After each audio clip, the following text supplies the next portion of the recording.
ഇതുപോലെ തന്നെ ഒരു വളരെ പ്രധാനപ്പെട്ട ഒരു കാര്യം സാറ് സൂചിപ്പിച്ചു കഴിഞ്ഞു, സ്ക്രീനിങ്.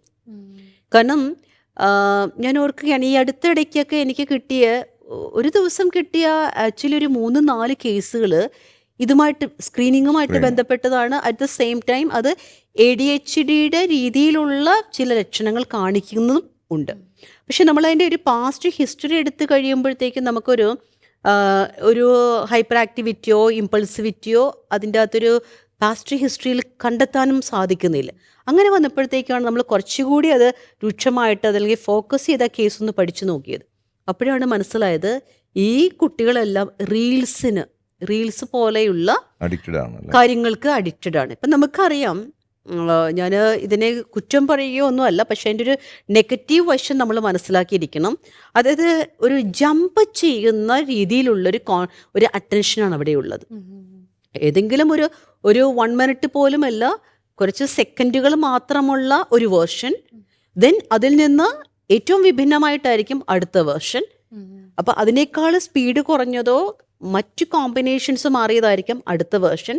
സോ നമ്മുടെ മക്കൾ ഒരു കാര്യം കണ്ടിട്ടത് മനസ്സിലാക്കുന്നതിന് മുൻപേ അടുത്തൊരു വേർഷൻ വന്നു കഴിഞ്ഞു. അപ്പോൾ അവിടെ ഓഡിറ്ററി വിഷ്വൽ കോമ്പിനേഷൻ വരുന്നത് ഡിഫറെൻറ്റ് മൊഡാലിറ്റിയിലാണ് വരുന്നത്, അല്ലെ ഡിഫറെൻറ്റ് വേർവലൻസിലാണ് വരുന്നത്. അപ്പം ഇതെല്ലാം നമ്മുടെ കുഞ്ഞുങ്ങളുടെ അറ്റൻഷൻ, ഇപ്പം കുഞ്ഞുങ്ങളുടെ മാത്രമല്ല കേട്ടോ, മുതിർന്നവരുടെ ഉണ്ട്. ഇപ്പോൾ നമ്മൾ കൂടുതലായിട്ടും ഡിസ്കസ് ചെയ്യുന്ന ഒരു കാര്യമാണ് ബ്രെയിൻ ഫോഗ്.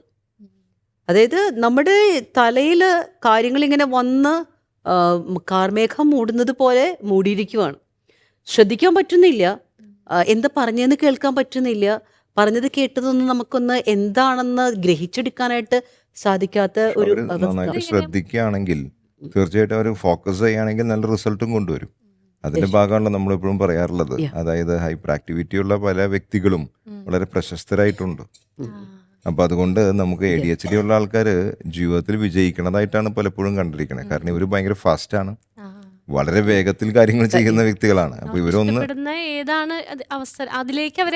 അവര് ഫോക്കസ് ചെയ്ത് കഴിഞ്ഞാൽ ഇവർ ഭയങ്കര ഫാസ്റ്റ് ആയിട്ടുള്ള ആൾക്കാരാണ്. അപ്പോൾ ഭയങ്കരമായിട്ട് ഫോക്കസ് ചെയ്യാനും കൂടി അവരെ ഒന്ന് പരിശീലിപ്പിച്ച് കഴിഞ്ഞാൽ, ഞാൻ വളരെ പോസിറ്റീവായിട്ട് പറയാ, അവരെ ഒന്ന് ഫോക്കസ് ചെയ്യാൻ പരിശീലിപ്പിക്കുക, മാതാപിതാക്കൾ കൂടെ നിന്ന് കഴിഞ്ഞാൽ അവരെ ഉയരങ്ങളിലേക്ക് എത്തിക്കാൻ സാധിക്കും. അതിന് നമ്മൾ പാരൻസ് മെനക്കെടണം, ടീച്ചേഴ്സ് മെനക്കെടണം. പക്ഷെ മിക്കപ്പോഴും നമ്മൾ ഈ കുറ്റപ്പെടുത്തലുകൾ വരുമ്പോഴാണ് പ്രശ്നം. ഈ സെൽഫ് കോൺഫിഡൻസ് ലെവൽ ഞാൻ നേരത്തെ പറഞ്ഞില്ലേ, നമ്മളൊന്ന് ഇതിനെ കോറിലേറ്റ് ചെയ്ത് നോക്കുമ്പോൾ ഈ ADHD ഉള്ള കുട്ടികൾക്കും ഒരു നല്ല രീതിയിലുള്ള അതിനുള്ള പാരൻറ്റിങ് കിട്ടാത്ത കുട്ടികൾക്കും കോൺഫിഡൻസ് ലെവൽ വളരെ കുറവ് ഉള്ളതായിട്ടാണ് നമുക്ക് കാണാനായിട്ട് സാധിക്കുന്നത്. അപ്പോൾ ഇത് തമ്മിൽ നല്ലൊരു കോറിലേഷൻ ഉണ്ട്. പാരൻസിന് ഈ കുട്ടികളുടെ ഇത്രയും കുറുമ്പ് പിടിച്ച് നടക്കല്ലേ, കുറുമ്പ് പിടിച്ച് നടക്കുമ്പോൾ ഇവരെ ശ്രദ്ധിക്കാൻ മാതാപിതാക്കൾക്ക് പോസിറ്റീവ്സ് കണ്ടുപിടിക്കാൻ പറ്റുന്നില്ല ഫസ്റ്റ് ഓഫ് ഓൾ. അപ്പോൾ ഈ പോസിറ്റീവ്സ് കണ്ടുപിടിച്ചാൽ മാത്രം പോരാ, അവരെ നേരത്തെ ഞാൻ പറഞ്ഞ പോലെ ഒന്ന് തോളി തട്ടി അവനൊന്ന് അപ്രീഷിയേറ്റ് ചെയ്ത് ആ കഴിവുകളെ ഒന്ന് പോളിഷ് ചെയ്ത് കൊണ്ടുവരണം. അത് കഴിവിനെ പോളിഷ് ചെയ്താൽ അവൻ ഹാപ്പി ആവും. അപ്പോൾ അവൻ അത് ഉയർത്തിക്കൊണ്ടുവരാൻ നോക്കും. അത് സിസ്റ്റർ നേരത്തെ പറഞ്ഞ പോലെ സെൽഫ് എസ്റ്റീം കൂട്ടും, അത് അവൻ്റെ സെൽഫ് റെസ്പെക്റ്റ് കൂട്ടും, അത് അവൻ്റെ കോൺഫിഡൻസ് കൂട്ടും. അവൻ കോൺഫിഡൻസ് കൂട്ടിയാൽ അവൻ അതുമ്മ കയറി നിന്ന് അവൻ പണിയെടുത്തോളും. അപ്പോൾ അവൻ അതുമ്മ ട്യൂൺ ചെയ്തോളും, അവൻ അതും പണിയെടുത്തോളും, അവൻ അതിൽ വളരും. അങ്ങനെ വളർന്ന ആൾക്കാരാണ് ഞാൻ പറയാ നമുക്ക് ഒരുപാട് ഫേമസ് ആയിട്ടുള്ള വ്യക്തികൾ ഉണ്ടായേക്കണത്. ഇതൊരു നമ്മൾ മൂർച്ചയുള്ളൊരു കത്തി ഉപയോഗിക്കുന്നത് പോലെയാണ്. അപ്പൊ ആ ഒരു കത്തി ഉപയോഗിക്കാനായിട്ട് നമ്മൾ പഠിച്ചു കഴിഞ്ഞാൽ ആ മൂർച്ചയുള്ളത് കൊണ്ട് തന്നെയാണ് നമുക്ക് പല പ്രയോജനങ്ങളും ഉള്ളത്. മുതിർന്നവരുടെ കാര്യത്തിൽ ഇതെങ്ങനെ തിരിച്ചറിയാൻ സാധിക്കുക? കുട്ടികളുടെ പ്രശ്നം നമ്മൾ പറഞ്ഞു. മുതിർന്നവരുടെ കാര്യത്തിലും ഇതേപോലെ തന്നെ. ഇപ്പോൾ നമ്മൾ പറയും സംസാരത്തിലുണ്ടാകുന്ന അമിതമായിട്ടുള്ള സ്പീഡ് ചിലരെ സംബന്ധിച്ചിടത്തോളം ഒരു കാര്യത്തിൽ മാത്രം ഫോക്കസ് ചെയ്ത് അവർക്ക് ചെയ്ത് നിൽക്കാൻ പറ്റുന്നില്ല, മടുപ്പ് അനുഭവപ്പെടും. കുറച്ച് സമയം ഇരുന്ന് ക്ഷമയോടെ ചെയ്യേണ്ട ഒരു കാര്യം അവർക്ക് ചെയ്യാൻ പറ്റില്ല. അപ്പോൾ അതിനേക്ക് നമ്മളിപ്പോൾ അവരുടെ രണ്ട് കൈയും കെട്ടി അവിടെ ഇരുത്തിക്കഴിഞ്ഞാൽ ഇരിക്കുന്നതല്ല. കാരണം അത് നമ്മൾ പറഞ്ഞ പോലെ ബ്രെയിൻ റിലേറ്റഡ് ആണ്. അപ്പോൾ അതുകൊണ്ട് തന്നെ ജോലി സ്ഥലങ്ങളിൽ ഒരുപാട് ബുദ്ധിമുട്ടുകൾ ഉണ്ടാവും. കാരണം അവർക്ക് ഫോക്കസ് ചെയ്യാൻ പറ്റണില്ലല്ലോ. അപ്പോൾ ജോലി സ്ഥലത്ത് പ്രശ്നം ഉണ്ടാവും. ഒരു ജോലിയിൽ തന്നെ കോൺസെൻട്രേറ്റ് ചെയ്ത് ചെയ്യാൻ പറ്റില്ല. ഒരു കമ്പനി അടുത്ത കമ്പനിയിലേക്ക് ചാടിക്കൊണ്ടിരിക്കും. ഒരു സ്ഥലത്തും ഹാപ്പി ആവില്ല, ഒരു ഫ്രണ്ട്സിലും ഹാപ്പി ആവില്ല, ഒരു കാര്യങ്ങളിലും ഹാപ്പി ആവില്ല. എപ്പോഴും തിക്കും തിരക്കും ബഹളമാണ്. അപ്പം മറ്റുള്ളവർക്ക് ഇവരെ ഇഷ്ടപ്പെടില്ല. ബാക്കി എല്ലാവരും ചെയ്യുന്നതിനേക്കാളും 10 സ്പീഡിൽ ചെയ്യും. എവിടെയോ ഓട്ടാണ്. അപ്പം ഫോക്കസ് ചെയ്യാൻ പറ്റില്ല. ഇത് അങ്ങനെ ഒരു പ്രശ്നമുള്ളപ്പോൾ നമുക്ക് ചെയ്യാൻ പറ്റുന്ന ഒരു കാര്യം, ഇപ്പം ഇതിൻ്റെ ലക്ഷണങ്ങളോ അല്ലെങ്കിൽ ഇപ്പം നമുക്ക് കിട്ടുന്ന ചിലപ്പോൾ ഒരു സെൽഫ് ഫീഡ്ബാക്ക് മാത്രമായിരിക്കില്ല.